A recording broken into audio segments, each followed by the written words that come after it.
Good afternoon, everyone. This is day 28 of the Trump Republican shutdown. And Democrats continue to make clear that we will sit down with our Republican colleagues anytime, any place, here at the Capitol or back at the White House in order to reopen the government, enact a bipartisan spending agreement that actually meets the needs of the American people, and address the health care crisis that Republicans have caused that is devastating people all across the country, in working class America, rural America, urban America, small town America, the heartland of America, and black and brown communities throughout America, particularly at this point, given the Republican refusal to extend the Affordable Care Act tax credits. That will cause premiums, copays, and deductibles to increase by tens of millions of people by thousands of dollars per year. At the same time, Republicans are now threatening to weaponize hunger against the American people and withhold funding for nutritional assistance for children and seniors and veterans and women. This is on top of the fact that in the one big ugly bill that Republicans passed in July, in addition to a nearly $1 trillion cut to Medicaid, Republicans enacted the largest cut to SNAP in American history, $186 billion cut. They ripped food from the mouths of children, seniors, veterans, women, and families in order to provide massive tax breaks to their billionaire donors. It's completely and totally unacceptable.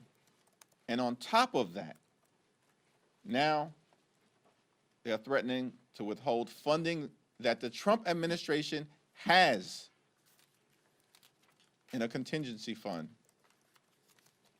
in ways that will deprive everyday, hard-working American taxpayers of the nutritional assistance they need to put food on the table.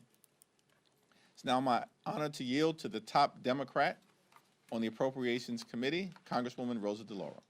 Thank you. Thank you so much, Mr. Leader, for convening this press event today, and on this particular issue, which is really so critical. And I want to say a thank you to my colleague, Angie Craig, and as the ranking member on agriculture. Thank you for your expertise. Thank you for your leadership on this very, very critical issue that we're talking about today. I want to start by making one thing abundantly clear. What President Trump is doing on the hunger issue and on the nutrition issue is immoral. I am the ranking member on the Appropriations Committee, and I promise you that there is funding available to provide SNAP benefits beyond November 1st.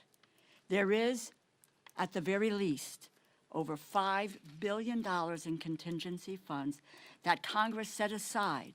Congress, Democrats and Republicans, set aside explicitly to pay out SNAP benefits in the event of some unforeseen circumstances, like President Trump's shutdown.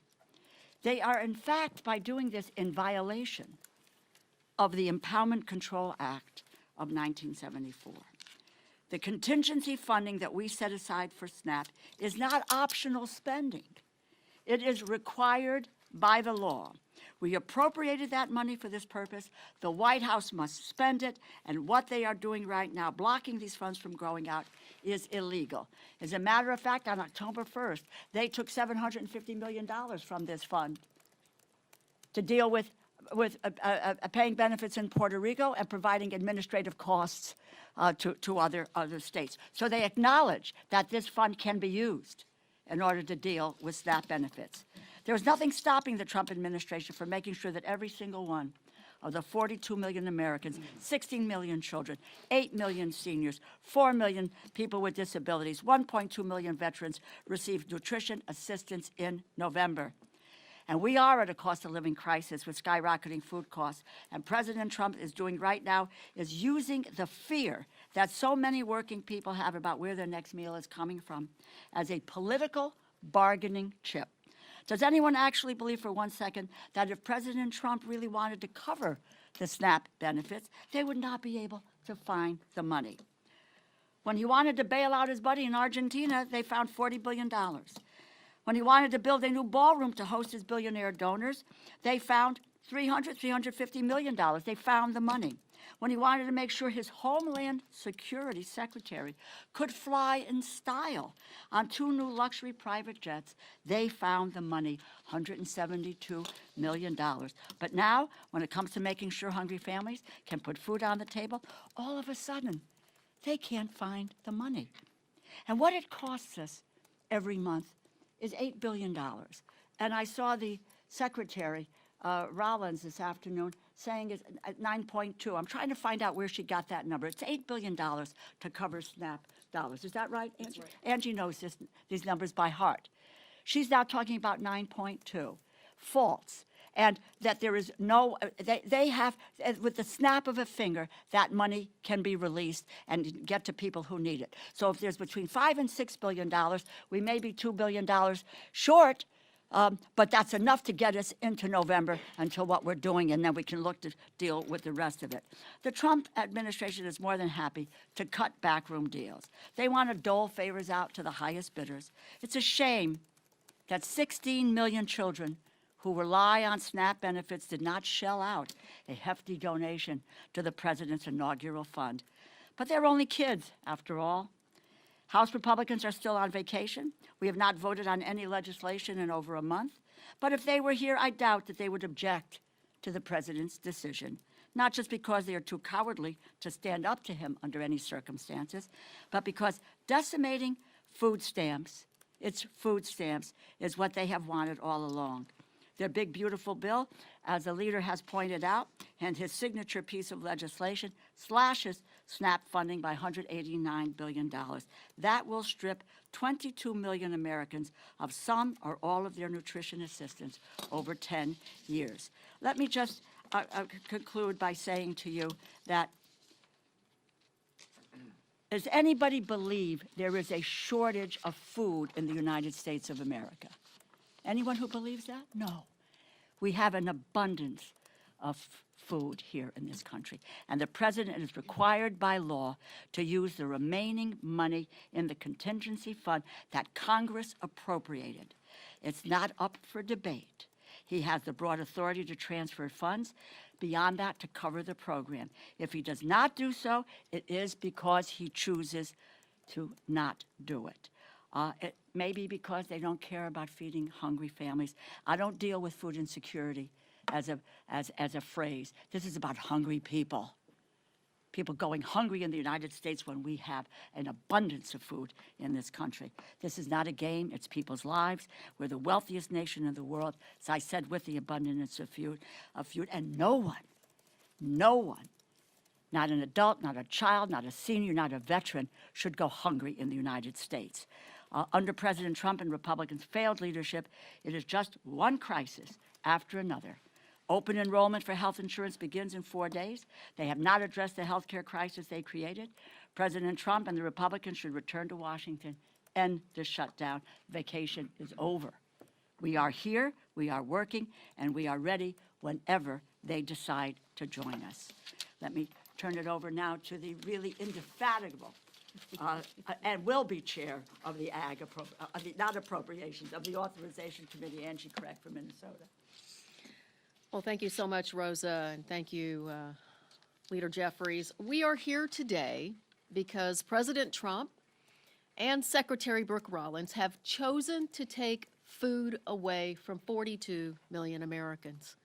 Instead of coming to the table and working with Democrats to find a way to protect Americans from losing their health care, their health insurance premiums increasing dramatically, or both, the Trump administration has chosen to use the security of food in our country as a bargaining chip in a government shutdown.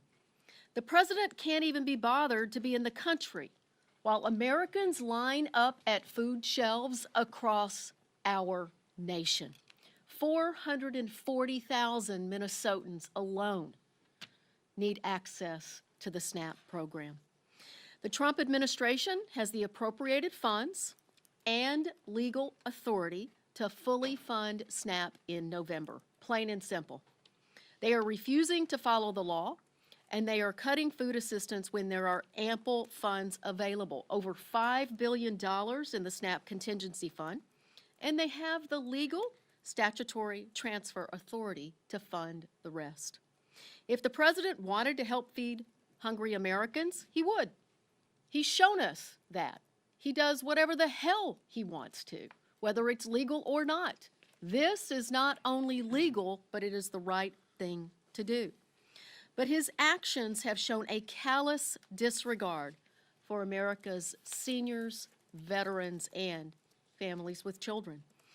Earlier this year, he canceled food orders to food banks, stopping $500 million worth of food from reaching people in need. Food that our family farmers across this nation have grown. Food that they counted on being able to sell to the nation's food banks. The Republicans' one and only priority this Congress has been the big ugly bill, which not only cut health care by $1 trillion, but also cut SNAP by $186 billion, a frontal assault on our most effective basic need food assistance program to help vulnerable members of our community who rely on it to keep food on the table. Now the administration is taking food away from 16 million children, 8 million seniors, and 1.2 million veterans. Their hands are not tied. Their hands are not tied. The law is clear. The law is as clear as this administration's cruelty is as clear. The law is as unambiguous as congressional Republicans' desire to let the ACA tax credits expire. It is unconscionable. It is egregious, and it is illegal. I'm calling on the president to do the right thing and the moral thing, which coincidentally offers him a chance to do something he rarely does, which is follow the law. I'm calling on my Republican colleagues to speak up to your friends in this administration and at the USDA and deliver a simple message. They have the money and the authority to fund SNAP. Hungry Americans are not poker chips. Their health and well-being are not to be gambled with. And I so appreciate the attorneys generals from across this nation, including my own Minnesota Attorney General Keith Ellison, for standing up to this administration earlier today. Stop playing politics with America's hungry children, veterans, the disabled, seniors. Get back to the negotiating table. Open up the government and fund SNAP in November. Thank you. Connecticut joined that suit too, so excited to be with you. We're going to do on-topic questions first around the shutdown, SNAP, and healthcare. My question is for Congresswoman DeLauro on the shutdown. The speaker said that throughout the shutdown the last month or so that appropriators have still continued to work on the 12 appropriations bills. Can you talk about what that work has looked like as lawmakers have been off the Hill? How have your members been able to engage with Republican appropriators in both the House and Senate? Sure. When when the four of us sat down, Congressman Cole, Senators Murray and Collins and myself, that's really now over a month ago, and we came together and we talked about 2 or 3 things. One of them was that what we needed to do was to have the top lines for the agriculture, interior, and the military construction bill. The second thing, and we agreed that we would do that, so we had a number to work to. The second thing was that we would do a bipartisan continuing resolution. a bipartisan continuing resolution. And that would include two things, one of which was to take into consider Democratic priorities, because all of the bills that we had seen were just unilaterally partisan. And amongst those Democratic priorities was the issue of health care and the premium subsidies and the Medicaid cuts. It's $1 trillion and the skyrocketing costs that are now upon people at this very, very moment. And the other thing that we spoke about, and there was a consensus about this, that what we needed to do was in the future, when the appropriators came to a conclusion, that would stick, and that we wouldn't have any unelected bureaucrats who were saying, no, money's going here, money's going there, everywhere, except for where it was appropriate. We had consensus about that. Not a few days later, on the table, bang, this is a Republican continuing resolution, and therefore, that's what it is. In the meantime, yes, staff in both the House and the Senate have worked on those 3 bills, and I would just say they have made progress on the bills. But the issue now is coming to the table to be able to deal with the continuing resolution and the issues that have been central to that, which is cutting the costs and canceling the cuts and saving America's health care. Now, you may want to ask, what does that have to do with the bill? Well, the continuing resolution is 91 pages. 67 of those pages are about health care and so forth. So it is the appropriate conversation, and given that those notices are going out now, that we need to deal with it now. So we are waiting for them to come to the table, to reopen the government, and honestly, if we can get my 3 other colleagues, we will move on appropriations bills. But they have refused to come to the table since the outset of this debate. Yeah, Donald Trump and Republicans have taken a my way or the highway approach from the very beginning of this Congress. And we've maintained, led by Rosa DeLauro, that we want to sit down and negotiate a bipartisan spending agreement, now reopen the government, but at the same period of time, address the Republican health care crisis, which has been devastating on everyday Americans and hardworking American taxpayers throughout this year, including the largest cut to Medicaid in American history. Hospitals, nursing homes, and community-based health centers closing because of Republican policies and their one big ugly bill throughout America, including in rural parts of the country. The American people now confront the possibility of a $536 billion cut to Medicare because of what Republicans did in their one big ugly bill if Congress doesn't act by the end of this year, and now because Republicans refuse to extend the Affordable Care Act tax credits. Tens of millions of Americans right now are receiving notices as we approach open enrollment on November 1st, indicating to them that their premiums are going to skyrocket in ways that will make it unaffordable for them to see a doctor when they need to see one, when their children needs to see one, when their family members need to see one. This is a health care crisis that Republicans have visited on the American people, and it has to be dealt with decisively. We're now heading into a SNAP crisis. As Angie Craig and Rosa DeLauro have so powerfully articulated, that is a man-made Republican crisis, because Donald Trump has decided that he wants to force millions of Americans, including possibly 16 million children, to experience hunger so they can continue their my way or the highway approach toward driving their right-wing extreme agenda down the throats of the American people. Unacceptable. Mr. Leader. Thank you, Mr. Leader. Today is the first day air traffic controllers will go without a paycheck. You're speaking about SNAP right now. We also have questions around how troops are going to get paid. At the crux of your fight against the Republican bill is the ACA is healthcare. Are you concerned that these other issues, these other pressing issues like SNAP, the air traffic controllers not getting paid, troops not getting paid, are you concerned that that will start to dominate the conversation or dominate the consciousness of America, that the ACA conversation kind of gets pushed to the wayside? Well, we've made clear from the very beginning that we want to enact a bipartisan spending agreement that meets the needs of the American people, that improves their quality of life, that drives down the high cost of living here in this country, where costs haven't gone down, as Trump promised on day one, costs have gone up.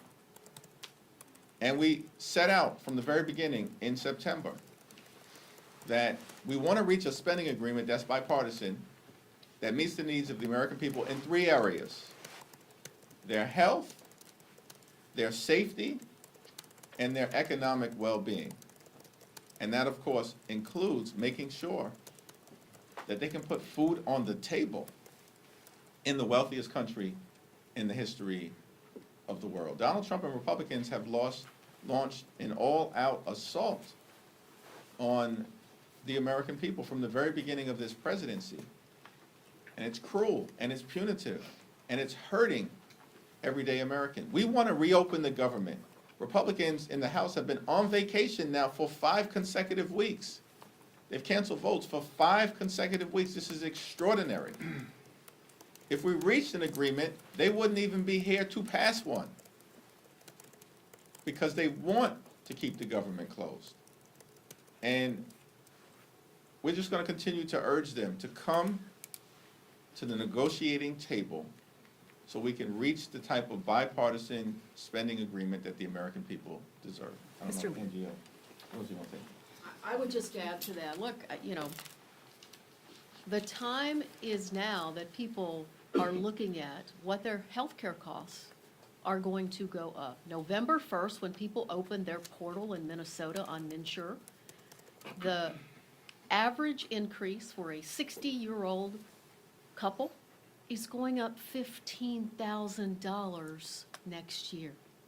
Think about that. How can Americans fit another $15,000 into their budget? They can't even afford their housing and their health care and their grocery costs today. This is a moment in time where we have to have the moral courage as Democrats and Republicans to come together to make sure that Americans can stay healthy. People are desperate as they go to renew their health care. It's not in December. It's not next year. It is November 1st, this Saturday. So in terms of being distracted, people are not distracted by the premium increases that they're getting. They are laser focused on what's happening in their own budgets right now. If I can, I just want to add one more thing. Is a young woman in my district, Renee, who I was with on Friday, she got her notice, an increase of $2,000 per month. $24,000 a year for health insurance. Can anybody here pay for that? She can't. Her husband is gravely ill, he doesn't have insurance, etc. This is real stories. But I would say to you that on the food stamp issue, the money is there. Let us not let them get away with saying that they can't do it. They have their political will isn't there to feed the people who rely on the SNAP program, which is the most effective anti-hunger program in the United States of America. They're playing fast and loose with people eating. Can you imagine that? But that's the reality, and you need to talk about that. They just talked to states about not wanting to reimburse. My state of Connecticut yesterday is putting up $3 million. They want to know if they can get reimbursed. This administration has said, no, you can't get reimbursed. But you know what's happened in the past? Because Democrats and Republicans have come together to work on these issues, all the benefits have been paid out, whether it was a reimbursement or it was the benefits that they so deserve and that they qualify for. This is an administration that is lawless at its core, and we cannot let them get away with it. Mr. Lee. So we're almost about 3 days out from where the original Democratic CR was set to expire. Can we expect to see a new Democratic CR with a new date and any other potential policy changes? Well, we'll continue to be in conversation with our Senate Democratic colleagues. We've all held firm to the proposition that we want to reopen the government. We want to negotiate a bipartisan spending agreement. That's our position, and we've maintained it from the very beginning. The problem, the reason why we're in this shutdown, day 28, is that Donald Trump and Republicans continue to maintain a my way or the highway approach, and the American people know it. Which is why the American people have turned against Donald Trump and Republicans, because their policies aren't working. They've gone too far in area after area after area, and have not made life better for the American people. So we'll continue to be in dialogue with our Senate Democratic colleagues, but publicly, our position has been the same as our private position, which is we'll sit down anytime, any place with anyone on the other side of the aisle, either here at the Capitol or go back to the White House, where we've repeatedly made clear to President Trump. Reconvene the legislative leaders. Convene the appropriators. Do what leaders do in moments like this, as opposed to being missing in action now for 28 days while finding $40 billion to bail out a right-wing wannabe dictator in Argentina and destroying the historic parts of the White House in real time so that he can construct a ballroom where he will be celebrated like a wannabe king. This is all outrageous stuff. And the American people see it unfolding before their very eyes. And they know that Donald Trump and Republicans have not been serious about doing what is necessary to enact a spending agreement that actually improves the quality of life of hardworking American taxpayers. Mr. Reed. Thank you, Mr. Leader. Republicans have said that the easiest way to fund SNAP is to reopen the government. And you say that Democrats want to reopen the government. Why not call on your Senate colleagues, your Senate Democratic colleagues, to reopen the government and alleviate all the impacts of the shutdown, and then immediately dive headfirst into solving this healthcare crisis? All hands on deck. As has been the case, and as Angie Craig and Rosa DeLauro, who I'll yield to momentarily, have repeatedly said, the funds have already been allocated by the Congress in a bipartisan way to allow a continuation of SNAP benefits through November 1st, deep into the month of November, and as additional funds that are available to be reallocated so that not a single person in this country goes hungry. And if that happens beginning on November 1st, it's because Donald Trump and Republicans want the American people to go hungry. And that's the problem that we confront.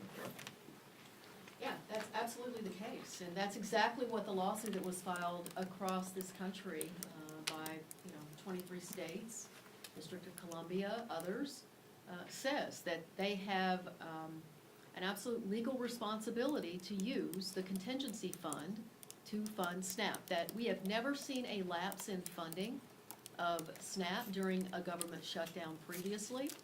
And they also have the authority, Secretary Brooke Rollins, to move additional money over to make sure that not a single child in this country goes hungry. They are ignoring their legal responsibility. They are ignoring the moral clarity that we have, that there is no way we should be allowing seniors and veterans and children to go hungry in this country. And where are they? The president is in Japan, trying to get people to buy foreign cars. Last week, he was trying to get people to buy Argentine beef. This is not an America First administration. These are not America First policies on behalf of this administration. And what people really care about in Minnesota and across this country is what's happening in their own budgets. And what's happening in their own budgets is that this president's trade wars, attacks on family farmers by decimating the farm economy, is causing farm bankruptcies to dramatically increase across our country. And look, it's a slap in the face to family farmers. Without those farmers, we will not have food security in this country. And this administration needs to step up and do the right thing. By the way, supplemental nutrition assistance program, you know, we just don't sit here and say, okay, we're going to pass this law today, and Democrats and Republicans are going to agree to that, and the president signs it into law, and then we say, oh, hey, did we really mean to do that? And just to ignore that, which is what is happening. It is in the law. And they are violating the law because they don't have the political will to do it.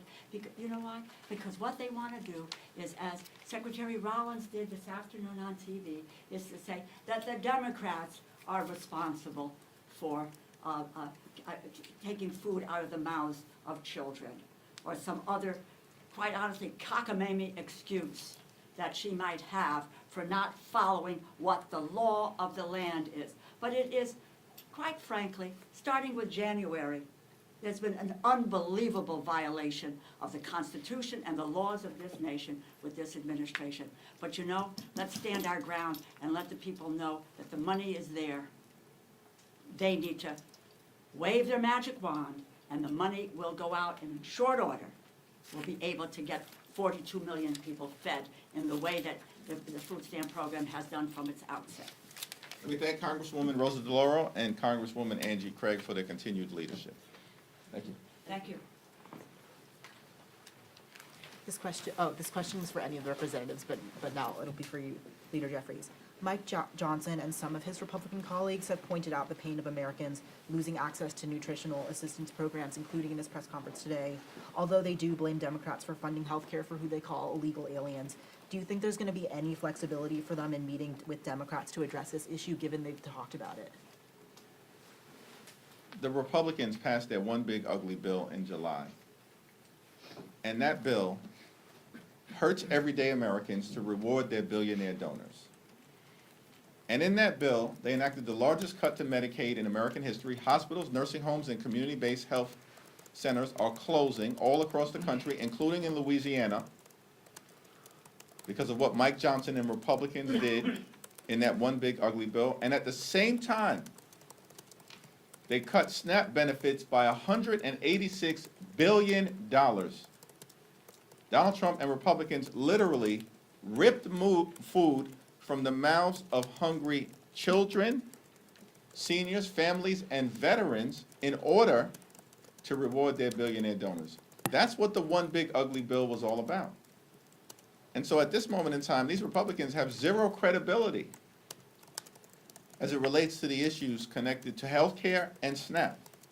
Because the American people have already seen what Republican policies look like. And that's ripping health care away from millions of Americans and doing the same thing as it relates to nutritional assistance. Our position continues to be clear. Let's sit down. Let's reopen the government.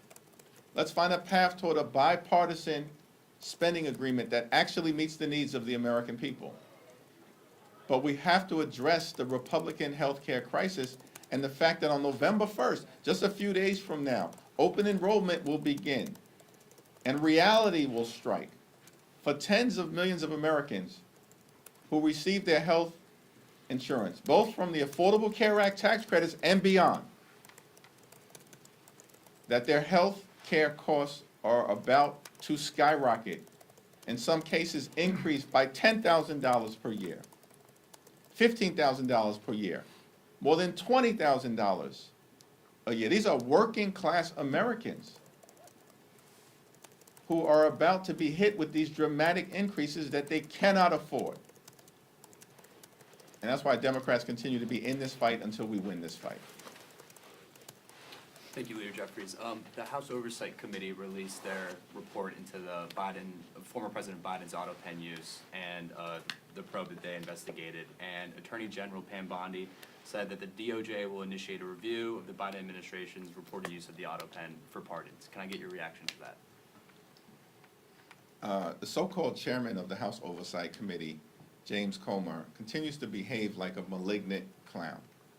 We can't point to a single thing that he's actually done to make life better for the American people. Here's what he should investigate. if he's investigating presidents or former presidents. Investigate the fact that Donald Trump promised that costs would go down on day one. He promised, Donald Trump, repeatedly, that costs would go down on day one. Costs haven't gone down.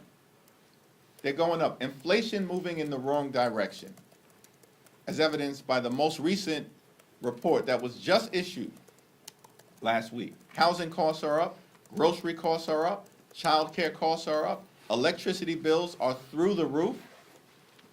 And now, because of the Republicans' refusal to extend the Affordable Care Act tax credits, tens of millions of Americans are about to experience dramatic increases in their health care costs that will force medical bankruptcy on many of them, or they'll have to make a choice between going to see a doctor, putting clothing on their back, paying the rent or mortgage, or putting food on the table. This is what's happening in the United States of America, the wealthiest country in the history of the world. If James Comer wants to investigate something, investigate Donald Trump's lie that he was going to lower costs on day one. Thank you, Leader. I have two questions. The first is about the federal workers, the largest unions letter earlier this week. Does this give you any concern that that'll put pressure on Senate Democrats to cave? And then the second question is about Mamdani. Obviously, you've given him his endorsement. Do you encourage Leader Schumer to do the same? I issued a statement with respect to the mayor's race in New York City last Friday. That statement speaks for itself. In terms of the current situation that we find ourselves in relative to hardworking federal employees, we support them and will continue to stand by them.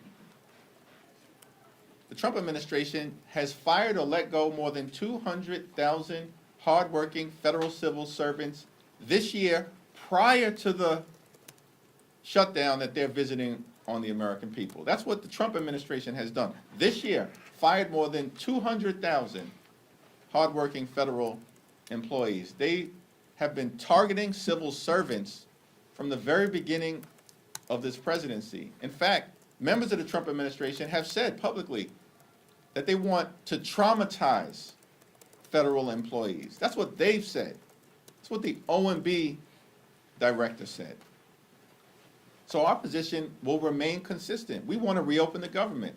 We want to make sure that every single federal employee gets paid, both the ones who are furloughed and the ones who are essential workers who have been forced by this Trump administration to work without pay because Donald Trump and Republicans continue to keep the government shut down. We know that's their position because House Republicans have canceled votes for 5 consecutive weeks. We know that's the Republican position because the Senate Republican leader continues to bring the same partisan Republican spending bill to the floor for a vote. It's now been brought to the floor 13 times, and it's went down to defeat 13 times because Leader Schumer and Senate Democrats, partnering with House Democrats, have continued to take the same position. We will not support a partisan Republican spending bill that guts the health care of the American people. Third row. Thanks, sir. I'm curious for your reaction to reports that DHS has purged senior ICE officials and wants to replace them with Border Patrol. Are you concerned that this might signal a shift in how the administration is approaching deportations? Well, our view with respect to the immigration issue generally is that we support a safe and a strong and a secure border at all times. And that will continue to be important. We have a broken immigration system and it needs to be fixed. It needs to be fixed in a comprehensive and bipartisan way. At the same period of time, the American people are understandably horrified at the extremism that the Department of Homeland Security has unleashed on law-abiding immigrant families and communities, separating hardworking mothers from their children, in many instances, children who are American citizens. And so it's our hope that if there's going to be a change in personnel, it's actually to enact a more humane approach rather than what we've seen in community after community throughout the country, including in the Chicago area, which is rightly turning off the American people to the extreme immigration policies of Donald Trump and the Republicans. Yep. Do you believe Eleanor Holmes Norton should retire, given mounting concerns over her mental fitness for office? I have not had a recent conversation with Delegate Eleanor Holmes Norton. Obviously, she's had a legendary career. Ultimately, it's going to be her decision and the people of the District of Columbia to make that decision as to who's best positioned to represent their interests moving forward. Thanks. Just piggybacking off of an earlier question, regarding the Federal Workers Union, Speaker Johnson earlier today, reportedly on the call with his conference, indicated that he thought that that pressure and the SNAP benefits would force Democrats' hand to adjust. What's your response to his supposition that this may change things? And is there any, in your mind, is there an off-ramp? Well, Democrats are going to continue to stand up for hardworking federal employees, as we've done throughout the year, in the face of the relentless targeting of civil servants by Donald Trump and his administration. Federal employees know who stands on their side. It's us, House and Senate Democrats. They've lived the experience of the Trump administration going after them in the most horrific ways possible since January 20th, and we, as House and Senate Democrats, are going to continue to stand up for them. We're going to continue to stand up for nutritional assistance. It's the Republicans who cut $186 billion, the largest cut to SNAP in American history. They just did this in July as part of their one big ugly bill so they could reward their billionaire donors and continue to subsidize the lifestyles of the rich and shameless. It's out of control. That's their track record. That's the Republican track record. And of course, we're going to continue to stand up for the health care of the American people. And I don't know why Republicans think this is a game. This is not a game. This is about the health and the well-being, economically, of the American people.